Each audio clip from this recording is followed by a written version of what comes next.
बात साल 2020 की है। इस साल को भला कौन भूल सकता है। वही साल जब कोरोना महामारी ने पूरी दुनिया को अपने घातक पंजों में जकड़ लिया।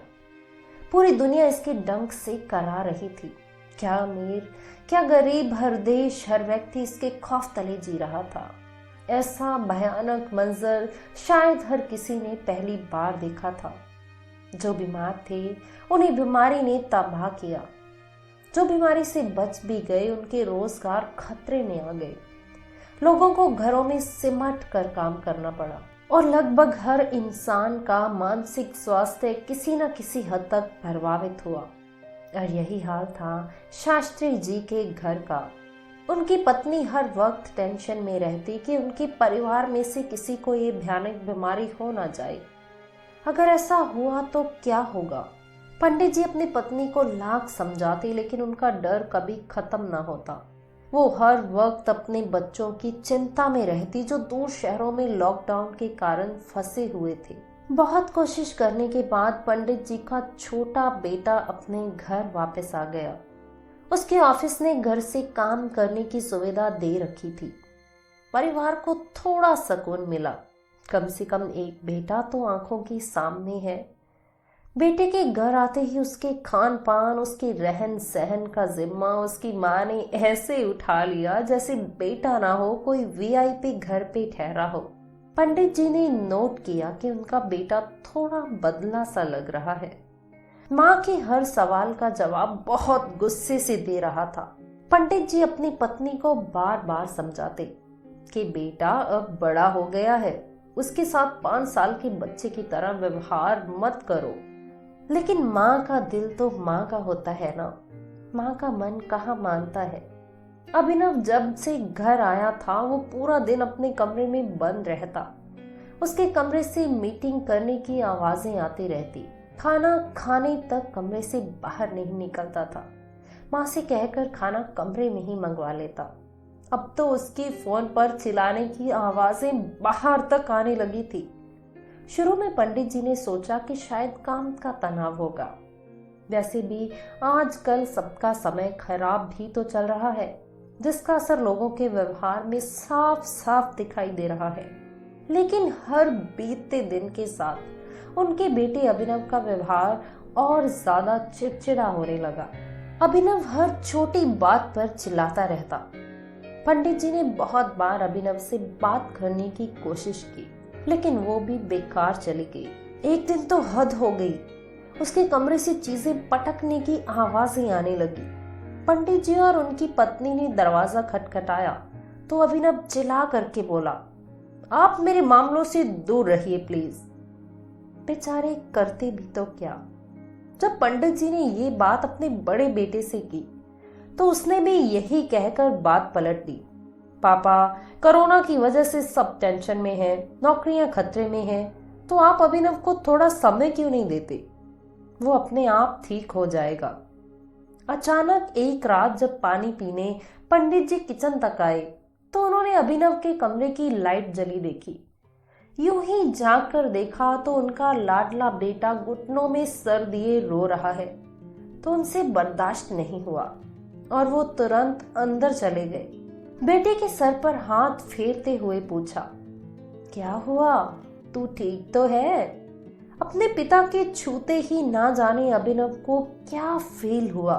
वो जोर जोर से रोने लगा। पंडित जी ने अपने बेटे को इस हाल में देखकर उसे अपने सीने से लगा लिया। अभिनव कहने लगा, पापा, मेरे गुस्से ने सब खराब कर दिया। पता नहीं मुझे क्या हो गया है, जब भी मेरे नीचे काम करने वाले छोटी सी गलती कर देते हैं मुझसे बर्दाश्त ही नहीं होता। मुझे गुस्से के मारे कोई होश ही नहीं रहता।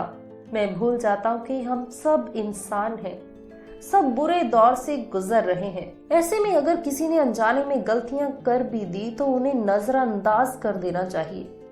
आप ही बताइए पापा, मैं क्या करूं? पंडित जी ने बड़े प्यार से अपने बेटे के सर पर हाथ फेरते हुए कहा, अगर तुम सुनना और मानना चाहो तो मैं तुम्हें वो बताता हूँ जो भगवान श्री कृष्ण ने अर्जुन से कहा था और जिसे मानने भर से तुम्हारी ये समस्या अपने आप दूर हो जाएगी। तो सुनोगे मेरे बेटे? जी पापा, आप बताओ, मैं पूरी कोशिश करूंगा कि आपकी हर बात को समझूं और उसे अमल में लाऊं। अब पंडित जी ने श्रीमद् भगवत गीता का ये श्लोक अभिनव को सुनाया। क्रोधात् भवति समः, समहात् समृद्धि विभ्रमः, समृद्धि भ्रंशात् बुद्धिनाशो, बुद्धिनाशात् प्रणश्यति। ये गीता के दूसरे अध्याय का 63वां श्लोक है, जिसका अर्थ है क्रोध से मनुष्य की मत यानी बुद्धि मारी जाती है। मतलब वो मूढ़ हो जाती है, धीमी हो जाती है, इससे याददाश्त नष्ट हो जाती है। याददाश्त नष्ट होने से बुद्धि नष्ट हो जाती है और बुद्धि नष्ट हो जाने पर मनुष्य खुद अपना ही नाश कर बैठता है। इस श्लोक में भगवान श्री कृष्ण अर्जुन को ये समझा रहे हैं कि कोई भी युद्ध सिर्फ ताकत से नहीं जीता जा सकता। आपको अपनी इंद्रियों को भी नियंत्रण में रखना सीखना होगा, वरना आपको हराने के लिए बाहरी दुश्मनों की कोई जरूरत नहीं पड़ेगी। आप खुद के ही दुश्मन बन जाएंगे। क्रोध यानी गुस्सा इंसान का ऐसा ही एक दुश्मन है, क्योंकि गुस्सा आते ही हम सबसे पहले अच्छे बुरे का विवेक खो देते हैं। सामने कौन है उसके सामान की परवाह किए बिना बातें बोलने लग जाते हैं या कोई ऐसा कदम उठा लेते हैं जिससे हमें पछतावे के सिवाय कुछ और नहीं मिलता। क्रोध बड़े बड़े ज्ञानियों के ज्ञान को भी खत्म कर देता है। इसीलिए सबसे पहले अपने क्रोध को जीतना सीखो, तभी जिंदगी की बाकी लड़ाइयां जीत पाओगे। तो अभिनव ने कहा, लेकिन मैं ये कैसे करूं पापा? तो पंडित जी ने बड़े प्यार से कहा, बिल्कुल वैसे ही जैसे तुम अपने बाकी के काम करते हो।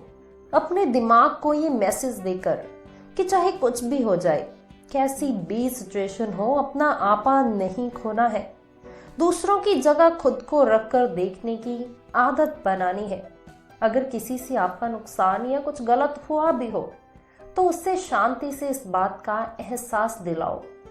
पिता की प्यार भरी छुअन और गीता ज्ञान की ठंडी फुहार ने अभिनव का मन एकदम से शांत कर दिया।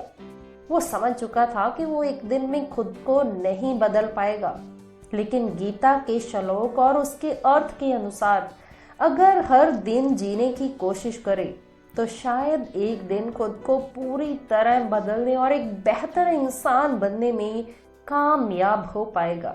बदले नजरिए की पहली शुरुआत में अभिनव ने अपनी माँ से माफी मांगी, जिसका दिल ना जाने उसने कितनी बार दुखाया था, और माँ से प्रॉमिस भी किया कि आगे से वो और किसी का दिल कभी नहीं दुखाएगा। पंडित जी ने भगवान श्री कृष्ण और श्रीमद् भगवत गीता को मन ही मन प्रणाम किया और उन्हें हर बार सही राह दिखाने का आभार जताया।